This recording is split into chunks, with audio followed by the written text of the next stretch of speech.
बच्चों, आज की कक्षा में आप सभी का स्वागत है। आज हम लोग पाठ 11 कवि रसखान रचित सवैये को पढ़ेंगे। सर्वप्रथम कवि रसखान का जीवन परिचय। कृष्ण भक्त कवि रसखान का जन्म सन 1548 में दिल्ली के निकट हुआ था। इनका मूल नाम सैयद इब्राहिम था। मुसलमान होने पर भी इनकी कृष्ण में गहरी आस्था थी। इनकी कृष्ण भक्ति से प्रभावित होकर गोस्वामी विठल दास ने इनको शिष्य बना लिया। कहा जाता है कि श्रीनाथ के मंदिर में इनको श्री कृष्ण के साक्षात दर्शन हुए। तब से ये ब्रज भूमि में ही बस गए। इनकी मृत्यु 1628 ईस्वी के आसपास हुई थी। इनकी रचनाएं हैं प्रेम वाटिका, सुजान, रसखान।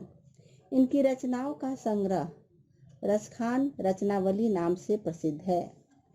कृष्ण के प्रति अगाध श्रद्धा रखने वाले रसखान ने कृष्ण भक्ति को अपने काव्य का विषय बनाया। वे कृष्ण से संबंधित प्रत्येक वस्तु, चाहे वह जड़ हो या चेतन, सब पर मुग्ध थे। उनके काव्य में समूची ब्रजभूमि के प्रति अनुराग प्रकट हुआ है। उनका कृष्ण के प्रति प्रेम पवित्र, निश्चल और निस्वार्थ है, जिसमें उनकी तन्मयता, भक्ति, भावुकता और तल्लीनता दर्शनीय है। रसखान ने ब्रज भाषा में काव्य रचना की है। वे दोहा, कविता और सवैया तीनों छंदों पर अधिकार रखते हैं, पर उनके सवैये अद्वितीय हैं। इन्हें देखकर रसखान को रस की खान कहने में कोई अतिशयोक्ति नहीं है। दोहे की प्रथम काव्य पंक्ति इस प्रकार है। मानुष हो तो वही रसखानी, बसो ब्रज गोकुल गांव के ग्वारन।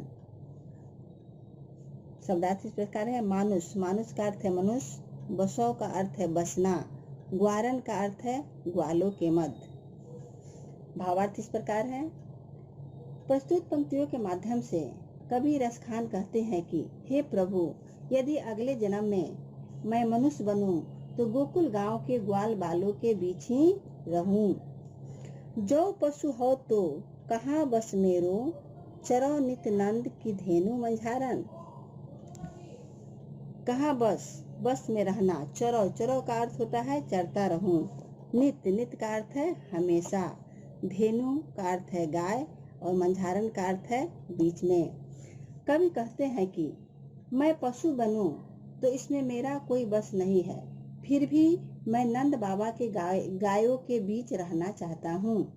पाहन हो तो वही गिरी को, जो कियो हरि छत्र पुरंदर धारण। पाहन का अर्थ होता है पत्थर और गिरी का अर्थ होता है पर्वत। छत्र का अर्थ होता है छाता, पुरंदर का अर्थ होता है इंद्र, धारण का अर्थ होता है धारण किया।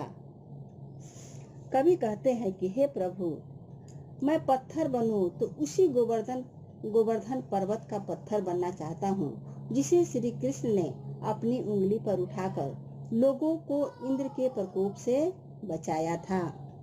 जो खग हो तो बसेरो करो, मिली कालिंदी कूल कदम की डारन। खग मतलब होता है पक्षी, बसेरो का अर्थ होता है निवास करूं, कालिंदी कूल का अर्थ होता है यमुना किनारा, कदम, कदम का वृक्ष होता है, डारन, डारन का अर्थ होता है शाखाएं।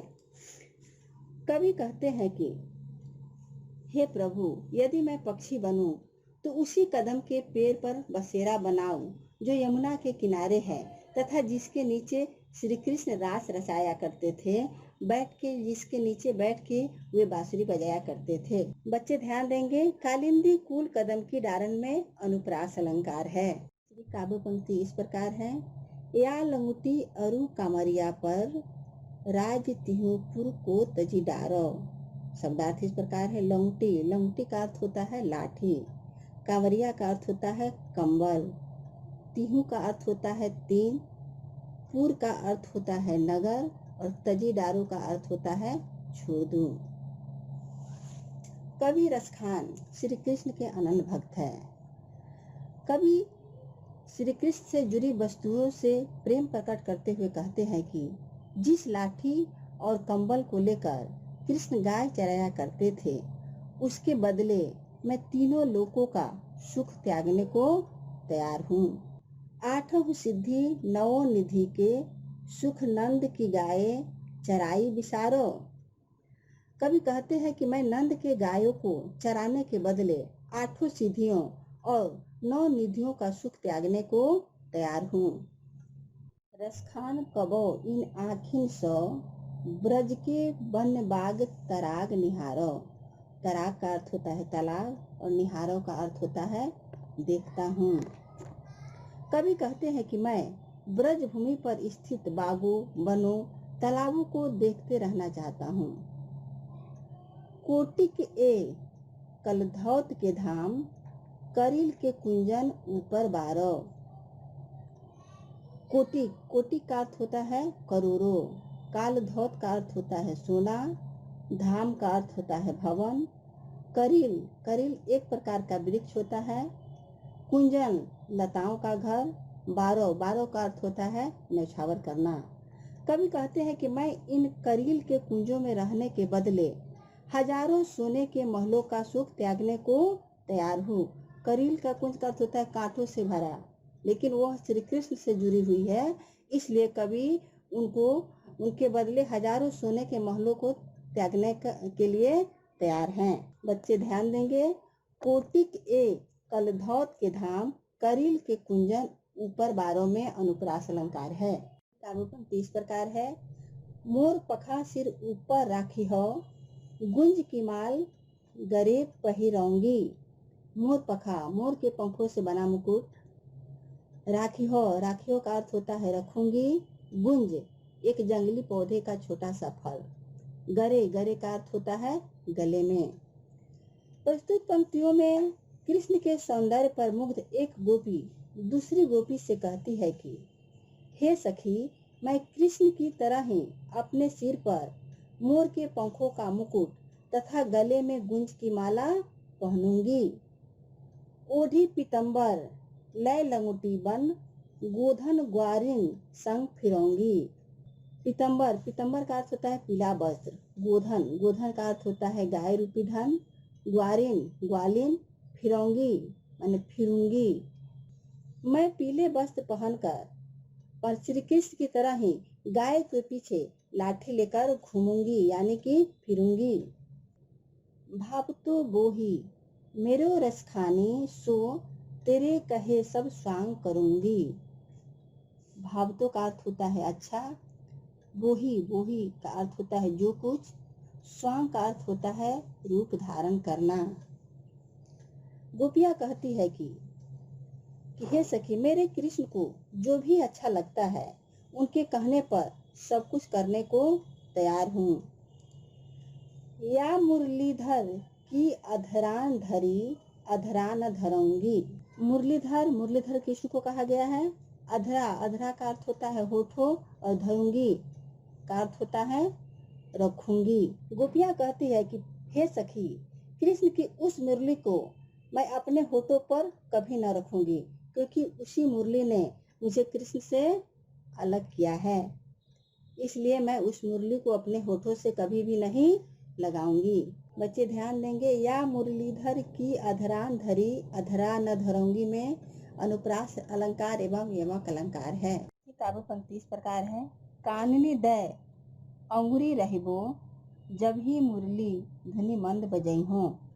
शब्दार्थ इस प्रकार है। काननी का अर्थ होता है कानों में, दय का अर्थ होता है देकर, अंगुरी का अर्थ होता है उंगली, रहिबो का अर्थ होता है रहूंगी। भावार्थ इस प्रकार है। प्रस्तुत पंक्तियों का आशय है कि श्री कृष्ण की मुरली की धुन तथा उनकी मुस्कान पर मोहित एक गोपी कहती है कि जब श्री कृष्ण मधुर स्वर में मुरली बजाएंगे तब मैं अपने कानों में उंगली डाल लूंगी, मैं उसे सुन न सकूंगी। मोहन तानन सो रस खानी, अटा चढ़ी गोधन गह तो गह। आटा का अर्थ होता है अटारी, तानन का अर्थ होता है धुनों से, गोधन का अर्थ होता है ब्रज क्षेत्र में गाया जाने वाला लोकगीत। गह, गह का अर्थ होता है गाएंगे।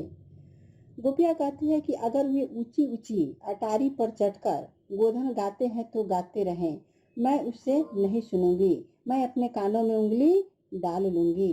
तेरी कहो सिगरे ब्रज लोगनी, काल्ही को कितनो समुझई है, माई रीवा मुख की मुस्कानी, संहारी न जई है न जई है न जई है। तेरी का अर्थ होता है पुकार कर बुलाना, सिगरे का अर्थ होता है सारे, काल्ही का अर्थ होता है कल, समुझइये का अर्थ होता है समझाएंगे, मायरी का अर्थ होता है हे माँ, संहारी का अर्थ होता है संभाला, और न जइहे का अर्थ होता है नहीं जाएगी। गोपियाँ कहती है कि हे माँ, मैं ब्रज के लोगों से चिल्लाकर कहना चाहती हूँ कि कल को मुझे कोई कितना भी समझाए, पर श्री कृष्ण की एक मुस्कान पर मैं अपने बस में नहीं रहूंगी।